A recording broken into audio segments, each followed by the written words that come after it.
Ancora violenza, ancora sangue e paura, un coltello, un ferito. Il centro di Bassano, per l'ennesima volta, palcoscenico di cronaca nera, nei pressi di Piazzale Cadorna, a 2 passi dall'ossario. Una lite che degenera tra due giovani, entrambi di origine africana, spunta un coltello e secondo le prime ricostruzioni a impugnarlo e a colpire la vittima è un minorenne residente in città.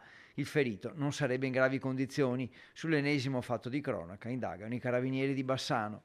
Questi episodi che cominciano a ripetersi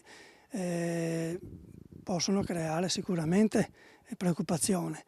Tengo a precisare però che la tempestività degli interventi ci dà la convinzione, la certezza che la massima copertura del territorio e l'aiuto delle telecamere che stiamo migliorando sempre più ci darà una grossa mano per cercare di tamponare queste situazioni.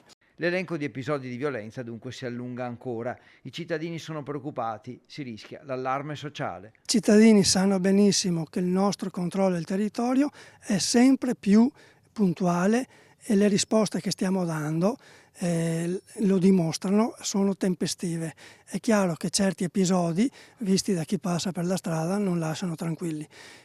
Tendo comunque a rassicurare la cittadinanza che il nostro controllo del territorio sarà sempre più puntuale. Intanto sul tavolo c'è la proposta di Fratelli d'Italia di dotare gli agenti della polizia locale del taser.